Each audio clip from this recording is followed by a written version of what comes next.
That is, like, indicative of how my whole day has gone. I'm gonna double check my audio is actually going through the mic. Yes, it is now.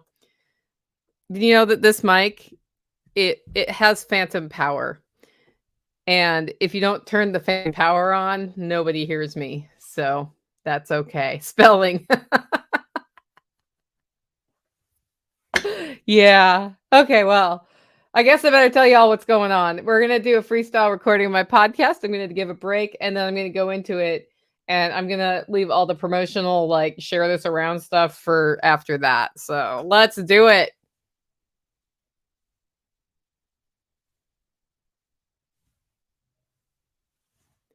Welcome to Living Free in Tennessee, where we talk about building the life you choose on your terms. Today is Monday, January 9th, 2023, and this is episode 679 of Living Free in Tennessee.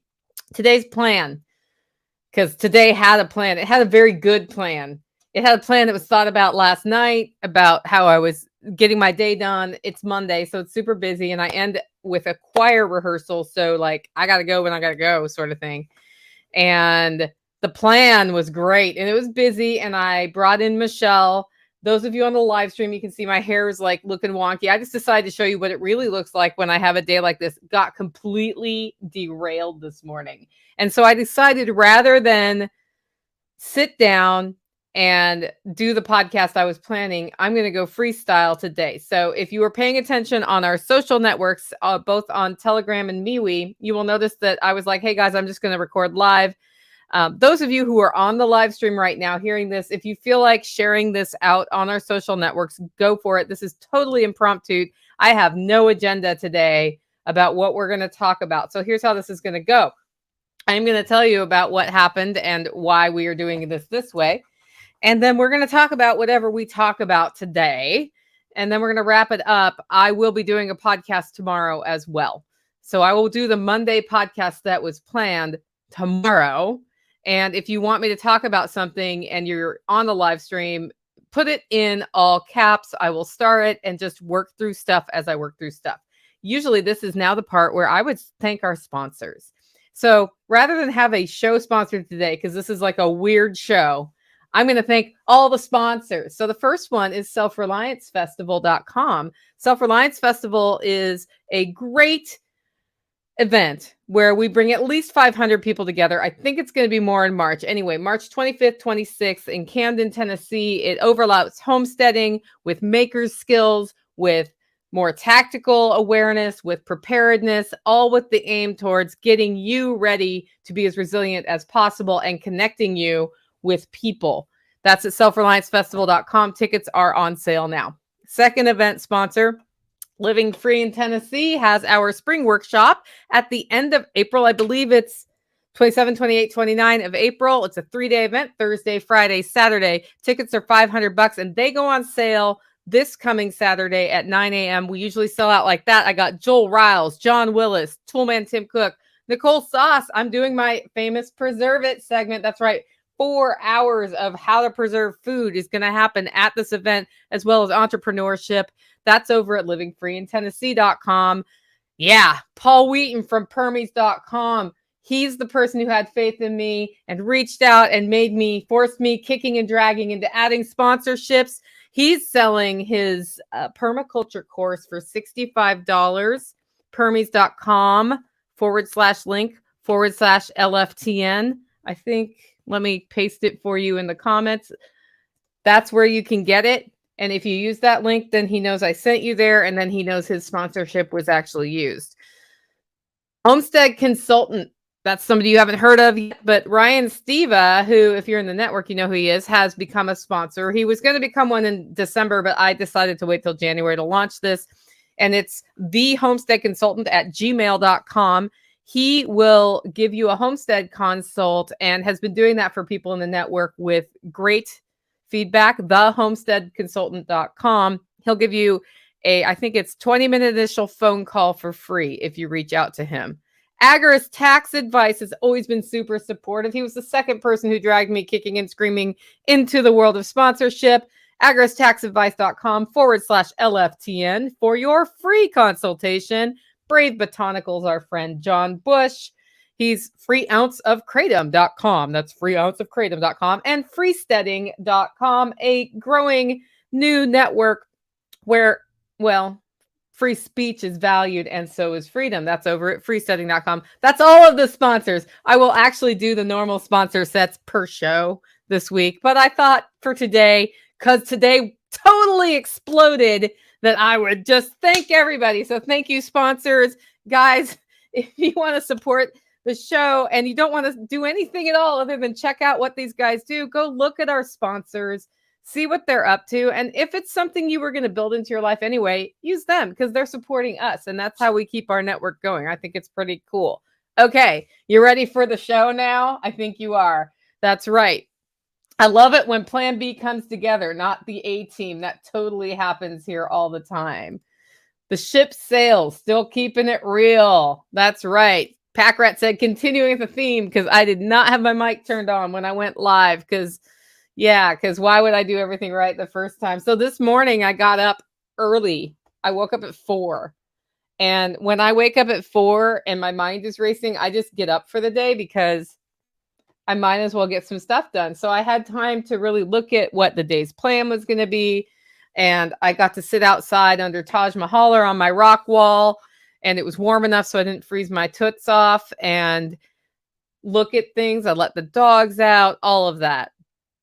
And then I did a couple of, I use a journal to just sort of think about things. And today's podcast was originally going to be the second part of the My Three Things method, which is developing your purpose statement. Vision statement was last week. Purpose statement is this week. Now, in order for me to get that, like I already have my outline, in order for me to really get that prepared and deliver it well, I need to be in the right mindset. Okay. And it would probably take me 2 hours to be ready to talk about it, even though I've already put a lot of time back into it. Right. And it's very important to me that this time through the My Three Things method, we get it as right as possible and as useful as possible to y'all, so that I'm going to pull out sort of the sponsorship parts and all of that and have some standalone audio podcasts about My Three Things on a page on the website. So I didn't want to wing it. I didn't want to go in half prepared. And I looked at the time and it's almost 12 o'clock now. And I was like, after all the stuff that happened this morning, I can do that, but I won't get other things I've committed to today done. And this is interesting because I do use My Three Things. On my list of My Three Things was podcast, but I didn't have to do the one I planned. So I'm doing this freestyle podcast instead. And I do want to live up to giving you that second installment of the My Three Things method, because I know some of you have gotten your vision statement now. I've heard from you. So thanks for reaching out to me and letting me know that. And it's time for you to take your second step. So we need to make sure that gets done as well, right? So with that in mind, I thought we'll go freestyle today. Tomorrow, I was scheduled for oral surgery. It got canceled at the last minute. That means that my live stream with John Willis is Thursday. It's already scheduled for Thursday. I'm not going to disrupt his life again and reschedule it. So we're just going to go Thursday with Joel Riles. And that means tomorrow is a strangely empty day for me, which means I can do that podcast that I promised. But the other things that were important on my list today involve commitments I've made to my choir and some other Self-Reliance Festival related things that need to get done today before 7 o'clock. That's right. Mona says, dang, I still need to find my vision statement. That's okay. Take all the time you need. You can always listen to podcasts over and over and over because they exist forever. And I am not charging for these podcasts. So they are even free. So I started going, and I always have a morning meeting with Tactical because someday we'll do an episode about this. Our brains work differently. We organize differently.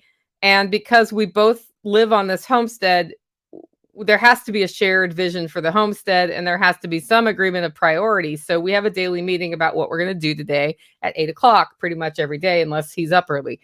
So I had that meeting, and he was going to go next door and move the sheep. And I had hired Michelle to come in today to work on coffee for me so I could really concentrate on this episode that I knew was going to be a heavy lift, right? So that all came together. And then when Michelle got here, it was like this long conversation about stuff that was important to talk about. And I enjoyed the conversation. I was like, I can make time for that. And then we got soy-free feed that's not 100% soy-free. And so we were kind of looking, I've been talking with the people involved in that shared buy about what does that mean? What are we going to do? And the person who organized it was kind enough to organize a 3-way call. And so we were having a 3-way call about this. So that took time. And then I finally sit down and I realize like my sponsorship blurbs are all in different documents all over the place. So I was like, hey, step one, I'm getting this all into one thing so that I can organize them for the week so that it's all done, so that my whole life is easier. And right as I'm diving into that, that's why I was able to go through all of them, because I got that done before I started this stream. Because sometimes you just have to set the foundation, guys. You just set the foundation so that it empowers you. And one of the things that you don't want to do is waste a bunch of time.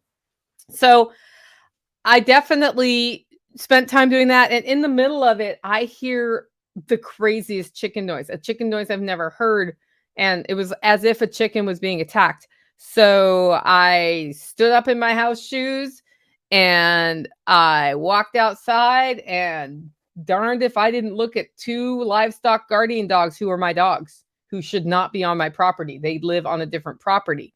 So I said some words, and then I acted all nice, and they came up to me and I grabbed their collars and just held their collars, because I assumed since Tactical was on the property, he was aware that livestock guardians were where they were not supposed to be. And the good news is we didn't have a bunch of our dogs out, but his dog was out when they came up. These dogs have never met each other. So luckily, nobody was annihilated as a result of the livestock guardians meeting Tactical's dog. But he said they did go toe to toe, like nose to nose, one of them with his dog, both with hackles up. They didn't fight. And he got his dog inside. And he was like, you heard me yelling, right? I was like, no, I heard the chicken go. And so I came outside to see why. And luckily, I didn't let my dogs out to deal with it, because that could have been a whole scene. So then I was just holding the dogs, and one of them like doesn't mind that. The other one's like got a big phobia about leashes and having his collar held. And I need to actually, I've trained them to sit. We've gotten sit done, and mostly they're good at come. So next I am going to work with that one on making the leash less scary. But Tactical walked up, and I said, whatever you do, don't walk through my front door, because my dogs want out bad, because they know what's out here, because they can see through the window. And he was like, mad. And so I said, walk through my back door, get me 2 leashes so I can put them on leashes, because I'm just holding their collars right now, and then we'll deal with this. So then we dealt with it, and I walked down. So the other property is a 1/10 or 2/10 of a mile away. Walked down in my house shoes with no proper coat or anything, because that's just like what I was wearing. This is what, literally, I'm not participating in your new normal is what I was wearing today. Luckily, I had a flannel on. And we went chickens as livestock guardians, exactly. And I had thrown my hair into a bun this morning as I got ready. And as a result of moving dogs down, the bun got all messed up. If you're on the live stream, you can see like there's stuff sticking out, because I like hit trees and had to climb in the barn and all sorts of stuff. So Miles is great on a leash, by the way. So we went with Miles on the leash down there. Max was freaking out about the leash, and finally I just said, take him off the leash. He'll follow us. And he did. Went down there, got them back in the pasture. And I don't know how or why they're getting out. It's an electrified fence. So got him in. Tactical and I kind of talked about what was next. And he's like, I just went up the hill, because he was working on he was over there. I went up the hill. I came down the hill, came back over to get some coffee and go back. And there was almost a dog fight in the yard. So then we go back over, and I'm like, he's like, I need to get this, that, and the other. And I'm wondering if maybe the fence charger isn't working. I said, well, I'd really like to have shoes that make my feet warm on, because it's freaking cold out here. So go do that. And then I'll go home and get proper clothes on and help you however I need to help you. And this is what I mean. We had an urgency on the homestead this morning that was not in the plan. But sometimes you just got to deal with stuff that's not in the plan. And when you're on a homestead, it is what it is. It's not like anybody was going to die if the dogs were running around out there. But at the end of the day, I mean, they could die, but it wasn't like anybody was at risk as long as we knew what was up. But it also needed to be dealt with. So he left, and the dogs were in, and I was just standing there waiting to see if they got out again, because I figured it's better if I stop it at the property than have them come back to my property a second time. And sure enough, I watched Miles get out, and then I walked around to where he got out, and Max was like, I want out. And Max was more hesitant to test the fence. He got out too. No shock delivered. No shock delivered. And so Tactical came back. By the time Tactical came back, because Max doesn't like me holding his collar either, obviously. He's like, confinement really bothers him. I had put them in the barn and closed them in the barn because I didn't want to have a big old fight. I didn't want to further traumatize this dog about collars. They were in the barn. I was in the barn with him. I heard Tactical go by. He didn't notice the barn door had closed. And I hear him driving around and, blah, blah, blah, and silence, and then driving. And then finally I'm like, I think he doesn't know that I was in the barn when he went by. So he's probably wondering where the hell I am and where the hell the dogs are. So I close, I come out of the barn and close them, and there's a chance they can push through this door because it's just hanging, right? But they didn't. And I come around the side of the barn rise. He's coming down. He's like, where were you? And I was like, I was in the barn with the dogs. That's where the dogs are. And so anyway, I ended up, I told him, I watched them get out. I'll show you where they got out. I saw them touch the fence. They did not get shocked at all. He said, well, I think we need to pursue a warranty claim on the fence charger because I think it's not working. So I've got to go get the other fence. And I said, great. Can you wait till I get shoes on because my feet are flipping cold? And I would like that. And I walked out without my phone. I didn't even have a way to communicate with him. Like usually the rule is you don't do anything without your phone in your pocket. But I was at my desk and my phone's back over on the charger where I can't hear it at all. Right.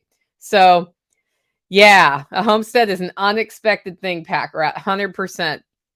So I came home. I was afraid they were going to push out, and he was like, well, I'm going to go up here and do this thing, and you walk back, and then when you're ready to help again, you can help. And I said, I'm not sure they're not going to get out of the barn if you're not here. And he said, well, let's give it a go. So they did not get out of the barn. I walked home, and then it was 11:30. I hadn't started my podcast, and I have another, I have commitments.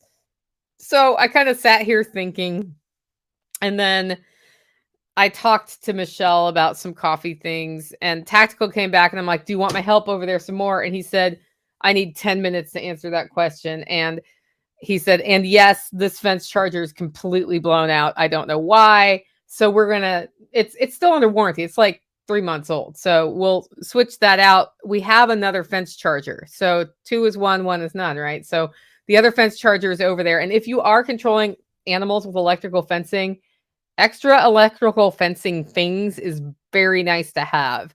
But that's why my day got derailed. And then mentally, I'm like, because the other thing is I realized that Jeff Lawton, founder of permaculture, Jeff Lawton, dude, he's going to be in the country in May. And I sort of had this idea, wouldn't it be cool if he had time to come to Tennessee and we could put together something if he has time? So I was off on that idea too. So I sent him an email. Hopefully he'll see it in the next couple of days and let me know. And then it would be really, it would be awesome to have an event and then let people know he's available for consultations on their farms and homesteads and all of that. So that is I went into full scatter mode. And if you understand how, I don't know if I'm ADD or not, but how ADD works is you hyper focus or you scatter. And I do that. So I was in full scatter mode at that point, completely incapable of making myself. The only thing I can do now to focus on one thing is go work out. That's the only thing I can do. And at this hot minute, a workout is not on I might actually do one this afternoon because this is actually saving me a bunch of time on the podcast. But I know that I have to like hit the rowing machine, go running, lift weights, something, long hike, whatever, or I can't focus again. And that's what happens when a day like today happens for me. And I think it's important to share stories like that because this happens to all of us in different ways, whether we have ADD or not, where a lot of unexpected things happening and it's like high drama and your emotions are up, they're down, there's up, there's down, there's troubleshooting, there's all of blah, blah, blah, blah, blah. And then you still got to do your stuff, right? But if you've built your life in a way that you're not at a job necessarily, sometimes you can say, okay, I realize my brain is in full on scatter mode. Do you know the best part about scatter mode? I get so many good creative ideas, creative solutions to things when I'm in scatter mode. So right now is a really good time for me to work on Self-Reliance Festival promotional materials, putting that agenda together a little bit more tightly, coming up with the slogan I need to print sometime this week for the Exit and Build Land Summit because we're doing some sponsorship of that event. And I really need a good tagline for what I'm going to put in the thing in the gift bags there. So it's actually like I could turn it off, but right now I've got 4 or 5 things that I could use my creative powers on, and they're at their best when I'm in this mode right now. Like this is a good time for me to write a song, right? That's what I know about myself. And I think as you listen to yourself and observe yourself, like when do I produce well in this area? When do I produce poorly in this area? What is my mind like? What am I feeling during that time? And likewise in other areas, you end up you end up in a situation where you get good at saying, I'm going to tap into this opportunity. So today is an opportunity for me to get a lot of creative stuff done. I also have to do that one website thing, but that'll take me half an hour, right? So I can get that done and then get the creative stuff that's the rest of my day anyway. And then tomorrow we're going to hit time 2 of my 3 things. So I wanted to share that today, as it's probably a very different podcast than you're used to listening to, but it's a real podcast. This is like the reality of how life goes. And then life on a homestead can be very unexpected sometimes. We didn't know when this lamb was going to arrive last week. It arrived. It actually went really well. I'm super glad about that. And I have a mess to clean up that's of my own making in the sheep husbandry world, in that I can do this one of 2 ways. I can just leave the herd together all the time. Whoever's born is born, and we can hope that the male sheep don't kill the babies. My herd is small. So I'm not inclined to do that at this time. I may change my mind over time. So we do have the pregnant ones separate from the others. And what I didn't do very well was time when the boys and the girls got together, so to speak. And that means that I don't know when the other pregnant one's going to give birth. So I've got this rolling birthing schedule that's completely unknown. And at this point, I now know if I see an udder, that's about 6 to 8 weeks from when I'm going to see a baby. And that's because I am a more observant udder observer, apparently, than other people who write articles about how that means we're 4 days away. Valid, it got bigger 4 days away. But the udder went from no udder at all to hello about 6 weeks before the baby was born. So at this point, I'm in a place where I observe the females every couple days at least, and I'm not the primary caretaker, so that means a special trip. And then that will help me know when to separate them from the boys so that the babies don't get hurt during the birthing process. And moving into next year, what I want is that the ewes get exposed to the males September, October, I believe is what I'm going to go for the next round, all at one time, so that, we have 2 to 4 weeks of birthing time instead of, I don't know, because where we are right now is, I don't know. So we're going to set it up that way. And it took me a while to kind of figure out the timeline on that. I am willing. So through January, the one who does not look pregnant or display any signs of being pregnant is hanging out with the boys. And by the end of January, she'll come back with the girls and we'll have a boy-girl separation and it'll be 2 herds. So that is what it is. So from here, this podcast is about what y'all want to talk about. And there are 20 of you in the live feed right now. Give me a like so that we get the algorithms going, but also tell me what you want to hear about today, because that's how my day started, but I can pretty much talk about anything right now. And that's, that is what it is. Crystal says, we've gone through 3 fence chargers this year. Don't know why they keep going out on us. I think this is why. I think that the quality of manufactured things has gone way down in the last 2 years. It's been going down my whole life, right? The Harvest Gold fridge that I had when I first moved here lasted 40 years before it started displaying issues. And probably if I had known more about how to repair refrigerators, I probably could have kept it going. Instead, I just gave it to somebody and got a brand new fridge. That fridge lasted 10 years before it started displaying issues. I've bought freezers in the last 2 years that lasted 30 days, more than once, that they break. So I think really things have gone downhill. I think part of that is planned obsolescence, right? If you are an appliance manufacturer or a manufacturer of any time, you have a warranty of a year or 2. And it works in your favor if right after the warranty's out, the thing breaks and somebody has to replace the thing. That's how you stay in business, unless you're building your brand on things that never die, right? And if there was ever a things that never die brand that really did that, I would totally give them a lot more money to buy the things that never die. Because for me, the problem is that I do not like to spend the time changing things out, right? So I tend to look for higher quality when I buy stuff. My last freezer purchase worked out well. And I did a bunch of, looking at reviews. My fridge in my kitchen that I just had to buy, I don't know, but it has a 3-year warranty.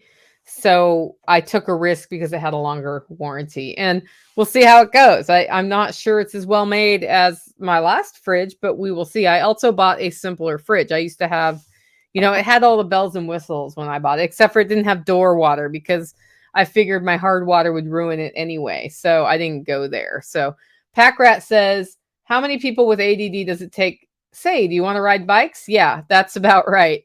I do get, I have a heavy dose of shiny object factor, and I've had to learn to control that to build my businesses and to build the podcast, because it was really fun to do the podcast episodes, the first few ones, and then it became work. And it's fun. I mean, it's still fun. But there was a time when it became less fun and it was work. And that was something that I had to push through, and I had to find motivation to push through. And it's what it is, right? And the same is with the coffee, where there was a point. I love roasting coffee. It's a creative process to roast coffee. There's a lot of non-creative processes in the coffee. There's a lot of administrative processes in the coffee. Like, I have a whole list of things I'm going to need to do on the computer today for the coffee business that are instrumental in it being successful. And I find motivation to do that by knowing what I'm going for and knowing where I'm going. And that's why I use the My 3 Things method in my life, because if I don't go back to remind myself every so often, you're doing this thing, Nicole, then it's very easy for me to just wander off into, la la land, idea land about, wouldn't it be cool if Jeff Lawton would come to Tennessee too? Because it would be pretty cool if he did, right? And that's sort of where I come from on that. Okay. Next question. What type of chargers are you using? Brand and solar or electric? These are electric chargers. We buy them through Premier Fencing. I think it's Premier One. I should ask them to sponsor Self-Reliance Festival, shouldn't I? And I don't know the brand off the top of my head. We have 12 joule chargers that we use. And I know Tactical will spend more on a charger to get a good quality charger. They are electric. We have them running through an inverter off of batteries that are deep cycle batteries that we change out because there's no electrical service over there. The ones here plug into the grid. And that's part of why we were able to recover so quickly from this is we had an extra one. We've standardized on one kind of charger for both properties, and there's an extra one. So no matter what, we can put the charger in if a charger breaks, because we can't like wait 2 weeks for one to come here. Well, we can if we have to, but it would take a couple weeks for one to come here. And we don't need the dogs getting out every 3 seconds over there. And it's, it's one extra layer of coyote protection. A coyote that wants to get to your sheep is going to get through your sheep, whether or not you have an electric fence, unless it's a really big electric fence. And then, whatever. So 12 joules, I don't know if that's enough to deter a coyote, but I know that if they're not very determined and they get a zap on the nose, they'll probably be like, maybe I should just focus on the baby deer over here. Okay, question. Are farmers, homesteaders having a difficult time finding and buying equipment they need for the farm, specifically tractors, balers, harvesters, planters, or other farm equipment? Thanks. That is a great question for everybody listening to this live stream. So if you know the answer to that, put it in the show notes. I have not heard of people having trouble getting their hands on those, just, like a John Deere or something. But that scale of I don't use heavy equipment here very much, and when I do, I hire the guy, and I may eventually get a skid steer here, but I don't need all of those things because where I live is not topographically appropriate for that heavy equipment. Like there's lots of ups and downs, and there's not a lot of flat. I'm not growing hay, I'm not baling hay, I'm not doing any of that here. Okay, Susie says, what should we expect for early spring forage? What plants do we look out for? That's a great question, Susie. What I see first in the early spring is chickweed. I expect chickweed to start coming up soon, and dead nettle. And dead nettle, the leaves are good in salad if you like salad. And you can saute them as sort of a greens saute. It's an early spring greens. Chickweed, you can do the same. The mouthfeel is a little bit weird. And this is from the Tennessee perspective. So this is what I observe coming up here. First, dandelion greens come very early. Mustard greens come more like mid-spring. So wild mustard will start putting the greens up. So there's lots of greens that start coming at this time of year. And then as far as what you can get so right now you can dig up dandelion root, Jerusalem artichokes, if you have those in your area and know where they are, those are coming on, and daylily bulbs. With the daylily bulbs, there are things called daylilies that get planted in people's yards that are not what I'm talking about. The wild daylilies that you can eat are not necessarily what they call in the packaged daylilies. So just be careful about the variety on that. And then they'll put up shoots. I don't eat the shoots. I don't know if you can or can't. I haven't looked at that. And then the blossoms, when they bloom, that'll be more like late spring, early summer. Those are great on salad. So that whole plant is an awesome plant to grow. If you like, I found wild daylilies in the holler, and I started moving them around digging up the bulbs and moving them around the property rather than eating the bulbs. You will get wild garlic, which is not really garlic, and that's delicious, like cream of wild garlic soup. In about another 3 or 4 weeks here, unless we have some crazy weather, the stinging nettle will start leafing out, and stinging nettle, when cooked, does not sting your mouth. So that's another one that you can forage for. Wear gloves if you're going to pick that, though. There are ways to do it barehanded where you don't get like the sting part, but it's easier just to wear gloves. And then if you dry it, it's no longer stingy. And if you cook it, it's no longer stingy. And I remember the first day I experimented with that, I was like, I'm going to saute this and see. And it's like, how bad is this going to hurt my tongue what if they lied? Because you never know on the internet if the advice that you're getting is valid. What I see, and it's gotten worse and worse and worse in the last couple of years, is there's tips and tricks and you can do these things articles about that, people talking about it who don't actually do the things. They just repeat what they've read somebody else says without verifying it works by trying it themselves. And so some prevailing wisdom that you find on the internet about what is and is not poisonous and how to handle certain things um, isn't necessarily true. And so when I tried stinging nettle for the first time, I was like, I hope this is not one of those times.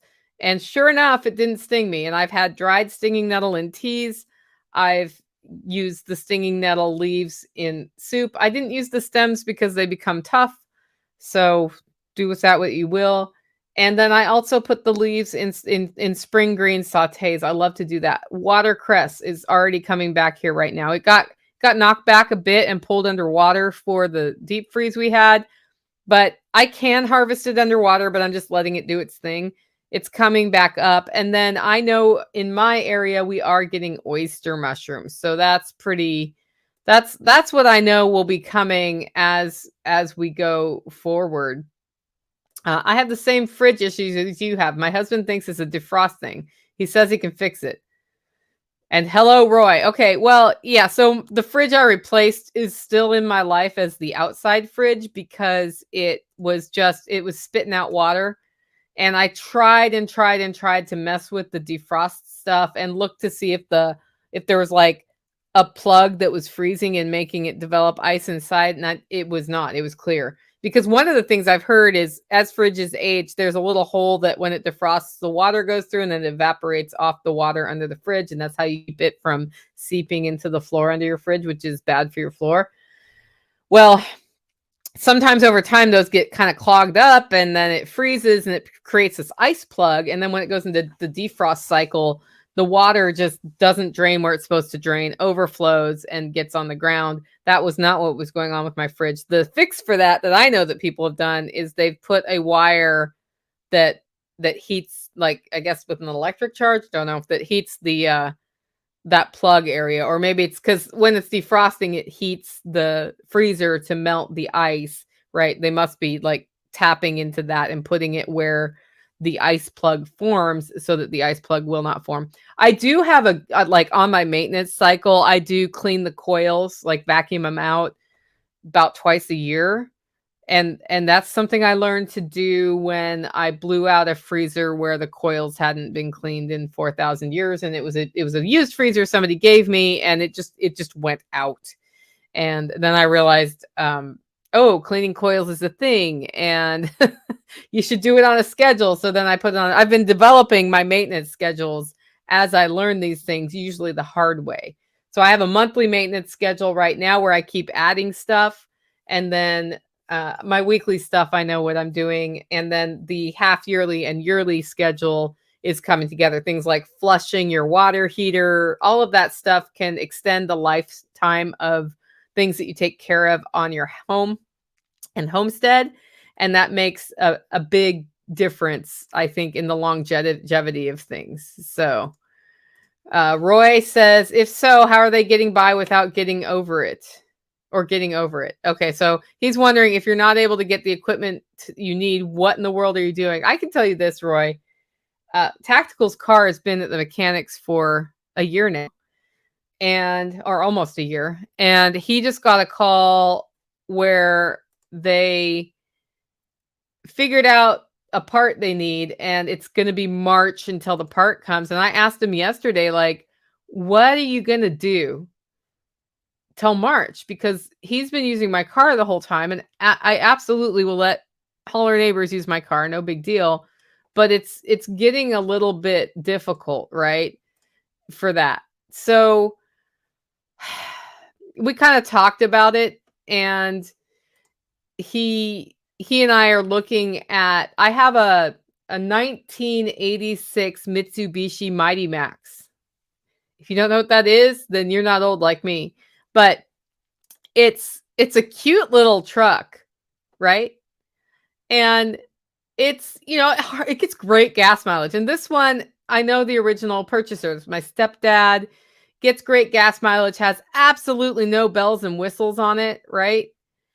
And I don't know. I think what happened is there was not a proper amount when I got it. There was not a proper amount of fluid, like radiator fluid in the radiator, and it somehow blew the head gasket when it got cold the first winter it was here. And I didn't know it because it wasn't really working at that time. It needed a new starter. So now it has a new starter, and that means that and then we tried to start it, and then the mechanic who did it he was like, well, sucks to be you because you owe me money for this, and now your truck's totaled. And I was originally going to get rid of it, and I decided, well, we could replace the head because the head gasket's blown. We could replace the head it's a $400 part if I can find the part. And then I have a truck that's working again. So I think we are looking for somebody to do the head gasket work because although people here can do it, they certainly don't have time in the immediate future. And it's something I may throw some money at, or Tactical and I may throw money at together so that there are two working vehicles at the Holler homestead. The other neighbors have been great about letting us use their cars or whatever, or picking up stuff for us, but it's kind of gotten to a point where not having two vehicles is not a viable situation here. Like, there have been times when Tactical's been gone for a whole day, and I'm like, if I have a medical emergency with one of the animals or me, I can't drive away. And that becomes then a safety issue for me. So, and or for our dogs, right? Because, most of the animals that I take care of on the homestead are not getting rushed to the vet if they have a problem. I have a vet that comes here for the livestock, but dogs and cats do. So luckily that didn't happen. And 30-day review says, I say, ask him to sponsor the podcast. I think he meant Premier Fencing. We're going to do a fencing workshop. They should sponsor that. Okay. 30-day review says, how's the Airbnb housing going?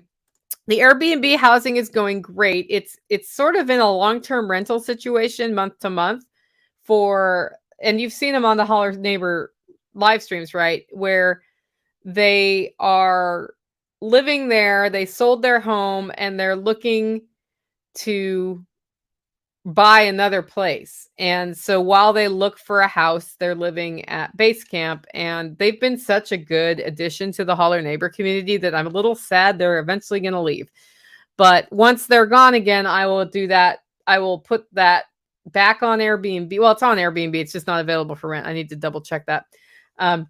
Because anyway, it's complicated. I will put it back out to the network. If you are a podcast listener, you get a discount to rent it. If not, it costs more, because I trust people more in our network than I do in the real world to, treat things well. And hopefully one day we'll find somebody who wants to be there long term. We'll see. But it's actually kind of nice to have that Airbnb nearby, because people who come to our open houses or whatnot can rent it. There are other Airbnbs near here that can be rented as well. 30 Days Review, Roy says, parts are hard to find, but full tractors, he sees them going through town just as much as ever. Okay, question from Lynn, what type of electric fencing are you using for your dogs? Okay, so the dogs are in with the sheep. So it's the same fencing for both. It's 3 strands of braided, I believe it's braided wire. And then we have a 12 joule charger. I think what we're going to do, because I watched them go under and not get shocked, and that's how they've been getting out from time to time. I think we're going to add the Dogtra wired fencing, where if you're in the circle of the wire, you do not get shocked. If you go outside of the circle, you get shocked till you come back in the circle. And that's better than just one zap. And if you bear it, you can get out, right? So we're going to have to train them on that for that to work. But I was just talking to Tactical. Our plan was to spend $1,500 on buying enough wire to do that whole property. And they just get trained to that property. And then I'll teach them about, if I walk you through a gate, you don't get shocked.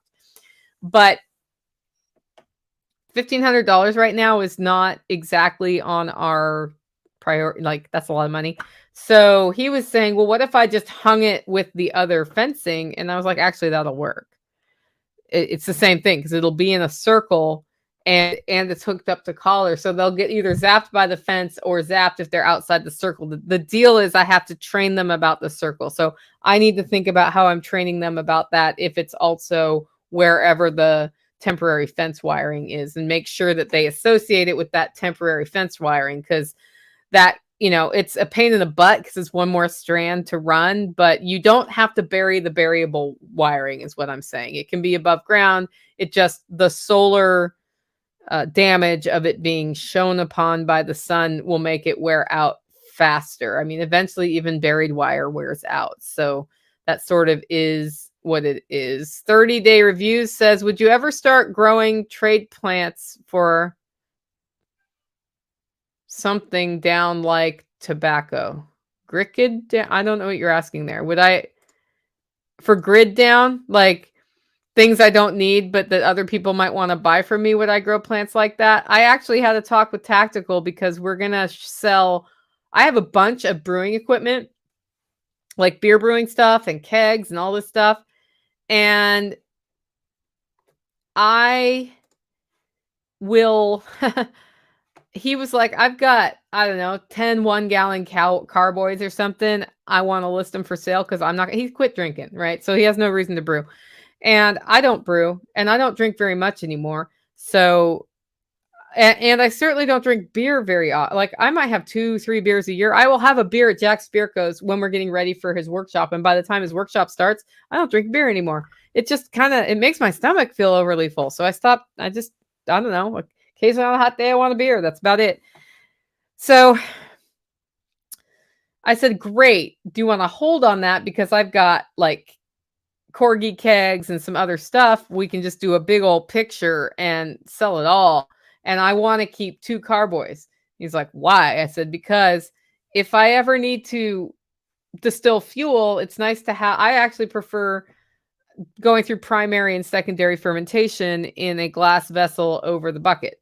And long term, not for grid down trade, but just for my own self-sufficiency, being able to make the substance which I make tinctures with, for example, with sugar and yeast and a device that distills that down, which I do not have one of those, would be super handy. And I sort of feel like the 6-gallon carboys that we have down there are a great thing to have on hand in case I want to do that. And if I wanted to do a batch of beer, it'd be good to go. And I just put it in bottles for carbonation, right? So I may grow tobacco, not for trade, but because it is said to help with pests, and I think they're pretty. So that one's one that I would think about putting into my landscaping. Mitsubishi, that's right, Mitsubishi Mitamax. So I don't look at what I'm going to grow for grid down situations or for massive unrest or any of that. I don't plan my life that way. I think that if things got that bad, I already have something here that would be good for trading with other people who have things I want. And I think it would make itself known. And I think it's better to have things on hand that you actually use than to have a bunch of stuff put aside for a future disaster that might not happen. Because if you look back, like I've learned a lot from reading about what it was like during and right after the Civil War, and how, not like how people traded and took care of each other or didn't, or how they fed themselves, how they hunted things to almost extinction to try to get. So if your plan is I'm going to hunt, that's good for about 6 months until everybody else who has also hunted hunts things to extinction. Right? Or close to extinction, into hiding. And if everybody eats all of the wild critters, there's no wild critters left. So I've read a lot about that. And that's, I think, part of why my reality is have a homestead that produces food. That's a little bit more stability. Can I be invaded by the hordes? Of course. Anybody can be invaded by the hordes. But again, I don't see it as a healthy decision to build my life about that.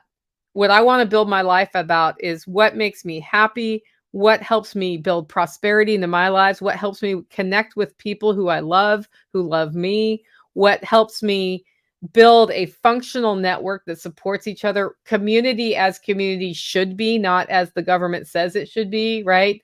All of those things are what I'm building with my preparedness plan for my I'm just making myself more resilient.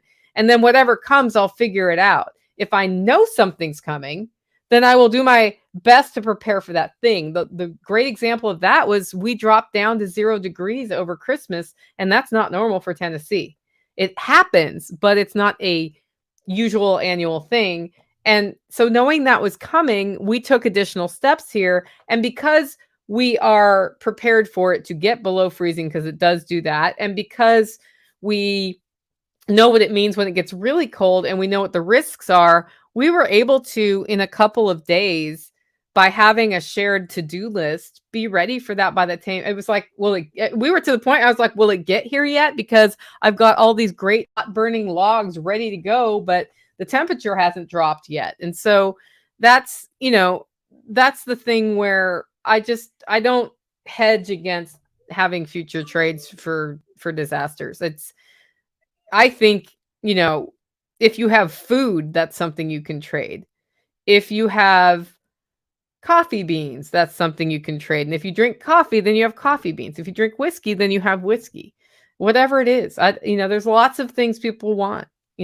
People need winter clothing and all sorts of different stuff.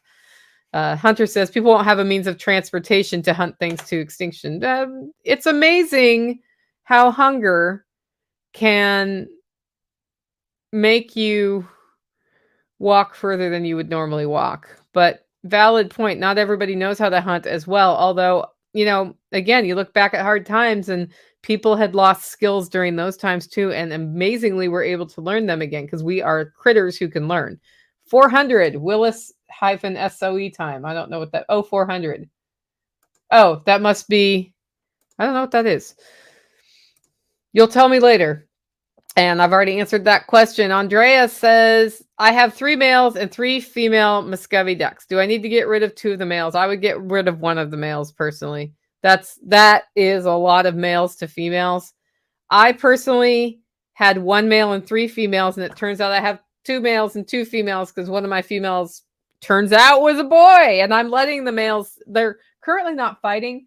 So I'm letting both males stay. We're going to go through a cycle of eggs and raising eggs and hopefully getting little ducks. And then I will go on to decide how many males. But I think it's like a 1 to 5 ratio is really good for males to females on Muscovy ducks. So if you get a bunch of males, it's not a bad idea to have the culling happen. And Muscovy ducks are delicious from what I hear. I haven't had one yet because we haven't processed one yet. Robin's husband says the defroster cycling thing is so bad so it doesn't stay on long enough to evaporate all the water. Yeah, that may be what's happening. I end up with this ice in the bottom of my freezer. So I'll have to look into that, see if it's worth my effort. So Roy at Avalon Farm says, sounds like the way Cuba had to go many decades ago. I suppose we should look at all of their solutions and adaptations and implement them for the future. I mean, you can learn a lot from seeing what other people do, but in our network, we have a lot of skills and a lot of flexibility and a lot of creative thinkers. And when you need to figure out how to do a thing because you cannot do it any other way, you figure it out. That's how they were able to figure out the whole wood gas thing, right? They ran cars on firewood in World War II because they didn't have gas. So then they did wood gas. I'm super interested in wood gas, by the way. That's just one of these days. It's going to be a hobby thing for me. I'm going to learn all about wood gas. I'm going to do videos about wood gas. It's going to be super fun. Okay. Beth says, when you were singing rock and roll, what kind of covers did you sing and what are you looking to sing now? That's a good one.